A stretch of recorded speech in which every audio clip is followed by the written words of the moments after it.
पूरी दुनिया में सबसे बुरा बदनाम है बेंगलोर। इंडिया का सिलिकॉन वैली बेंगलोर। हालत ये हो गया कि वहाँ के मुख्यमंत्री सिद्धारमैया जी ने अजीम प्रेम जी को एक लेटर लिखा, आपकी कंपनी विप्रो जो है उसके बीच से एक हम सड़क निकाल दे। तो उन्होंने कहा कि इंडिया का सिलिकॉन वैली कहा जाता है किसे?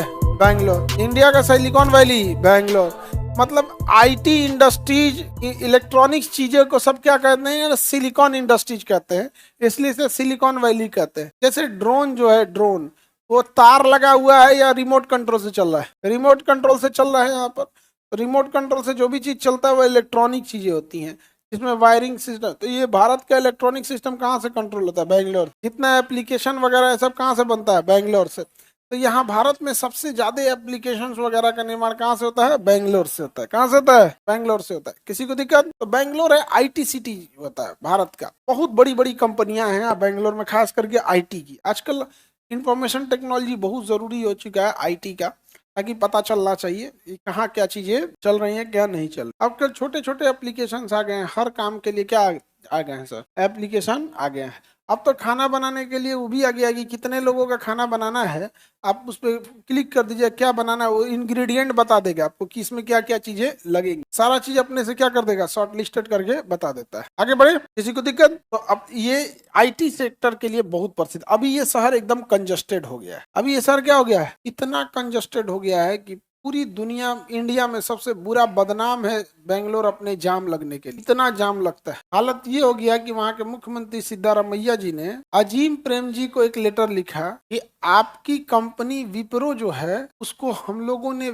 30 साल पहले, यानी गवर्नमेंट ने 30 साल पहले कुछ जमीनें लीज दी थी जिसपे आपकी फैक्ट्री है, आपकी ऑफिसेज हैं, उसके बीच से एक हम सड़क निकाल दें। तो उन्होंने कहा कि देखिए, हम आपका सम्मान करते हैं लेकिन इससे भी बड़े इलाज हो सकते हैं, ये टेम्पोररी सोल्यूशन है। तो बीच से सड़क हो जाएगा। क्वेश्चन लगे सरकार को क्लासवा के बीच से वो गली निकाल दे, या भाई तो क्लासवा के बीच से काली गली निकालिएगा आप? क्वेश्चन लगेगा बीच में चल रहा हो, ई रिक्शा जाम में ले आके फंसा देगा। चल रहा हो आजकल ई रिक्शा वगैरह खूब जाम में फंस जाते हैं सब, ट्रैफिक वगैरह में। तो ये हो गया आपका बेंगलोर। बेंगलोर एयरपोर्ट भी है, कैंपागोड़ा एयरपोर्ट बेंगलोर। अभी पिछले साल फॉग का समय था, पिछली ठंडी में बेंगलोर में एक तो जहाज उतरा, फॉग में उसको दिखाई नहीं दिया। तो रनवे होता है तो रनवे पे ना उतारना है जी उसको, उतारना चाहिए रनवे पे, उसको दिखा नहीं ना। उसका एगो चक्का रनवे में था, एगो चक्का खेत में था, और उतार दिया। और उसके बाद उसके पायलट को बुझाया ना तो फिर लेके उड़ गया। तब तक उसका एक इंजन फेल कर गया, क्योंकि जो खेत में उतरा था वो चक्का तो धंस जाता है,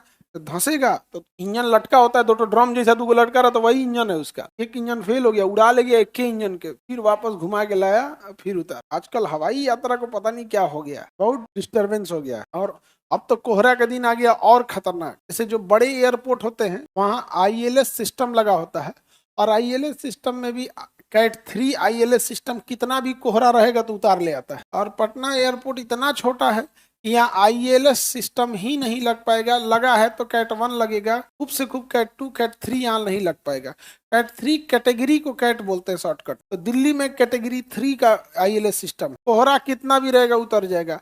पायलट अगर छोड़ भी देना तो जहाज अपने से उतार लेगा। इतना उसका ऑटोमेशन इतना तगड़ा रहता है पूरा ILS में। अपने यहाँ बहुत दिक्कत है ये सब फ्लाइट वगैरह का। हालांकि अब तो जितने ज्यादा फ्लाइट्स रहेंगी, फ्लाइट्स उतनी ही सस्ती रहेंगी। फ्लाइट वालों की भी मजबूरी होती है, उनके फ्यूल इतना महंगा पड़ जाता है जिसका कोई, और फ्यूल ज्यादा लग जाता है ना, मौसम खराब रहेगा तो फ्यूल ज्यादा लगेगा। कई बार क्या होता है, एयरपोर्ट में तो पहुंच जाते हैं ATC कह देता है चक्कर मारो 5 चक्कर, उनमें पूरा तेल फूक दिया। तो बेंगलोर समझ में आ रहा है?